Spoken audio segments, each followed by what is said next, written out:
Real quick before the video starts, I have a new channel based around green text stories on 4chan, and I'll be uploading videos daily over there. If you're interested, I'll leave a link to the channel in the description. Hey everyone, welcome back. I'm Michael, and we're going to be getting right back into some more Reddit stories. If you enjoy the video, make sure to leave a like and subscribe. Now, without further ado, let's begin. This story was posted by a throwaway account in the relationship advice subreddit. The post is titled, "I found out my manager has an after-work podcast where he talks about his employees." No, you are not reading the title incorrectly. I thought my friend John was joking when he told me, but he recently discovered the situation and informed me because I was mentioned in the podcast. For context, this is an office job and I am currently interning as a phone representative while also attending college. John showed me the podcast, which someone had shown to him after discovering it, and that is how I found out. To summarize, one of our managers, Josh, and his friend, who does not work at the company, host the podcast. He does not only talk about employees, he also discusses sports and politics, but the segment in question involved work stories from his job. I will not mention the actual title for obvious reasons. One of the clips John showed me was about a woman who went on maternity leave and her temporary replacement.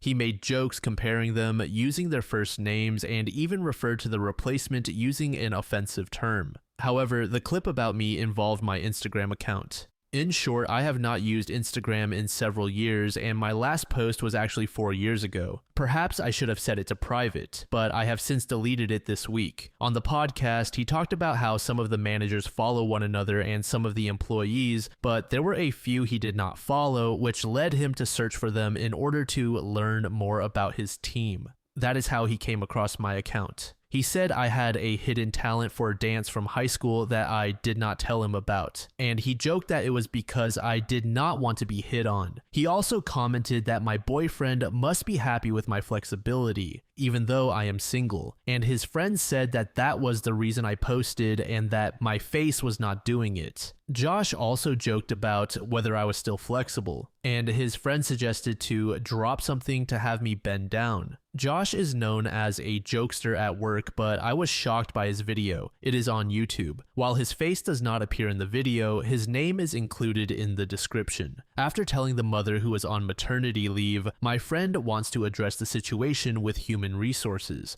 However, he is unsure if there is anything else we should do beforehand, except for gathering information such as contact details, which he believes will be important, and he wants us to go in together. Here is my question. Are we handling this correctly, and is there anything else we should do beforehand to prepare, perhaps even legally, such as consulting a lawyer? Update. As I am writing this, I am no longer at the company. My coworker and I went to HR according to the advice we received, and we used a YouTube downloader to save the videos specifically mentioning employees in case they were deleted once he learned about a potential investigation. I also made sure to tell them that the dance videos he commented on were from when I was much younger, and we also brought up his derogatory remarks about the coworker who was on maternity leave. We gave them links along with a thumb drive containing copies of the videos we downloaded, and at the time, we felt like the meeting went well. We only received one follow-up meeting afterwards to let us know that they spoke to the manager about the situation, and that meeting was held separately for my coworker and for me. The videos were also deleted around that time, and the manager was never terminated. The follow-up meeting was the last update we received, and then there were months of radio silence, but my former coworker and I have a guess as to why.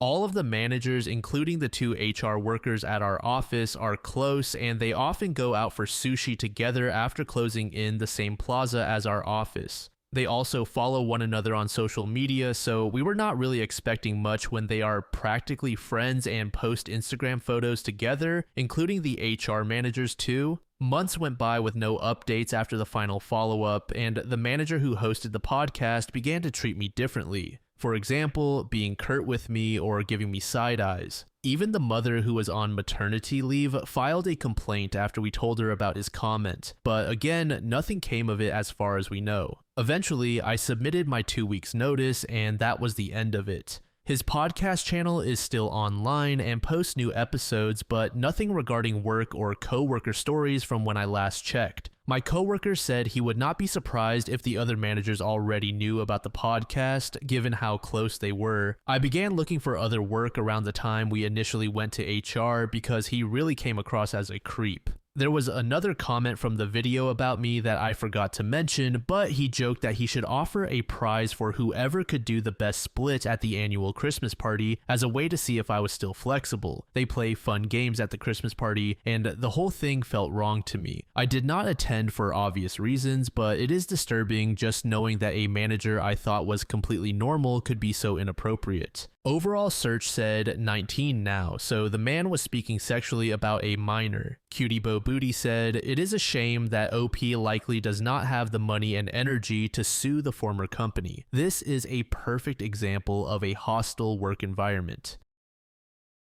This next post was made in the AITA subreddit by a user named Pretty As Peach. The post is titled, "My family didn't let me say goodbye to my dying grandfather. I'm considering cutting ties. I just got off the phone with my grandmother and I am truly at a loss for words." For some background, my parents have been divorced since I was a child. My father relocated once I went to college, and my grandfather, my father's father, began battling cancer shortly after my sophomore year. He and my grandmother were unable to attend my undergraduate or graduate school graduation ceremonies because of his illness. My father, on the other hand, voluntarily skipped my graduate school graduation, saying that it was not that important because he had already seen me walk across the stage once. This, combined with years of emotional abuse and neglect, led me to decide to go low to no contact with my father about 2 years ago. While my relationship with him has been strained, I tried my best to maintain a connection with my grandparents, despite the several states between us. My grandfather was a man of few words, but our conversations were always genuine. The last time I remember seeing my grandfather in person, which was before the issues with my dad. He gave me a big hug before going to the airport, a kiss on the cheek, and told me he loved me. I would call multiple times a month to check in, ask about their well-being, and would sometimes hear my grandfather listening on the other line.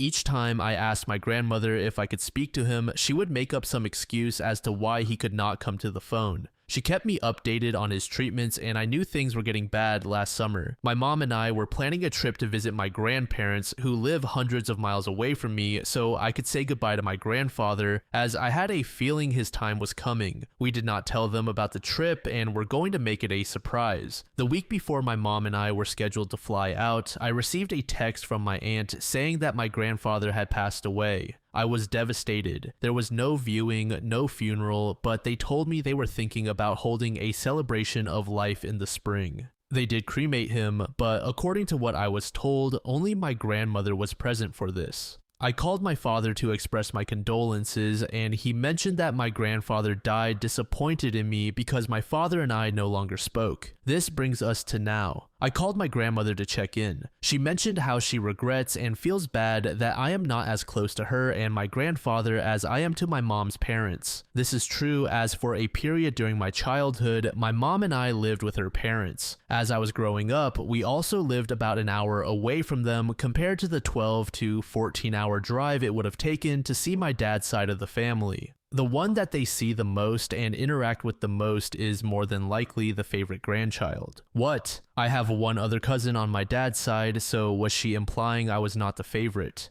But here is what made my skin crawl. She gave me a play-by-play of the weeks before my grandfather passed. Apparently, my grandfather had scheduled a medically assisted suicide, since the state they live in is a death with dignity state, 2 days after he actually died, which still would have been the week before my trip to see them. My dad, aunts, uncles, and cousin came the weekend before to spend time with him and say their goodbyes. No one had told me about my grandfather's plan. No phone call, text, email, nothing. Then on the day of my grandfather's passing, the doctors asked my grandmother and the family present if they would like to administer medication to keep him alive just a few hours longer so that other family and friends who may not have been present could have the chance to say goodbye. They declined, saying that my grandfather would not have wanted that. His intestines twisted because of his medications and caused sepsis, so he was in an exorbitant amount of pain. My face went hot on the phone. I understand not calling on the day of his passing when there is a lot of chaos and you are trying to process your own grief in that moment. But the fact that there was a plan for him to peacefully go that week and I could have had a chance to say goodbye makes my blood boil. Why did no one call or text about his intentions? The countless times I asked on the phone to speak to him, why couldn't she just put him on the line once?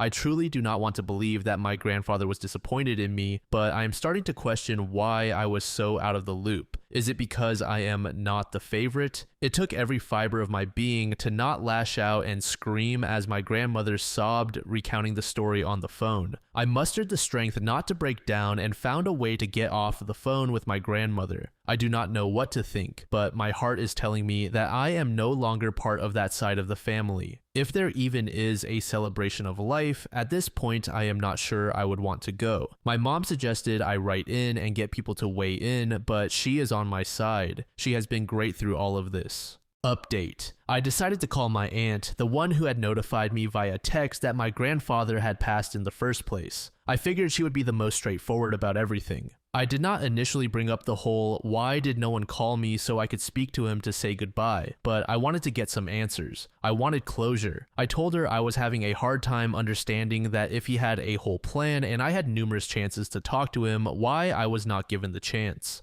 First, she let me know that she and seemingly her other siblings, including my dad, did not know about my grandfather's wishes for a medically assisted death with dignity until after he had passed. She was consumed with her own grief at losing a father, so she and no one else had the space to call me as they were still trying to process their own emotions regarding his death.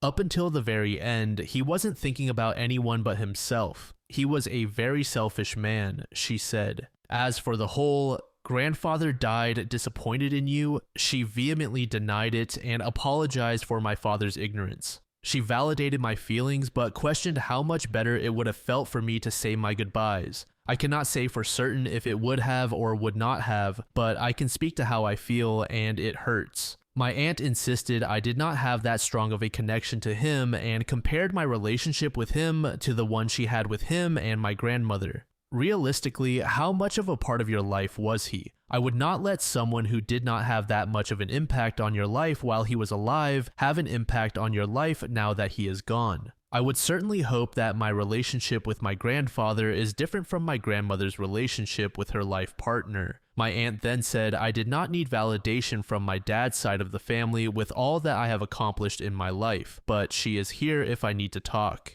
I am still not sure how to move forward, but I have been journaling per the recommendation of my therapist. Specifically, writing about my grandfather and my relationship, and the relationship with my father has been helping me navigate my emotions by seeing it written in words. We are also adding more grief counseling topics into our sessions, so there is that. That is all I have for now. I guess I will be on the lookout if I ever publish a memoir. Final update. After conversations with my grandmother and my aunt, things have gone relatively quiet on their end. I moved states closer to home for a new job and have just been settling in over the last couple of months since my original post. Fast forward to a few days ago, a colleague and I were looking at obituaries related to some cold cases. We like true crime shows and podcasts, and I recommended Clues. One obituary we came across in a case that caught our eye was relatively short, which my coworker said he had never seen before with so little information in it. I thought about my grandfather's obituary and said that his was similar. I went to Google it to show my coworker, but to my surprise, I could not find it. I know my grandfather's first, middle, and last name, date of birth, date of death, the funeral home where he was cremated, and so on. We both thought it was strange and I tried to brush it off, but when I got home that night, I began digging through the obituaries on the funeral home's website and newspaper articles in his town online. Nothing. It is like my grandfather's death never happened. Now, after several conversations with the funeral home, I can confirm that my dad's family took my name off the obituary. My grandfather is now listed as being survived by one grandchild, my cousin.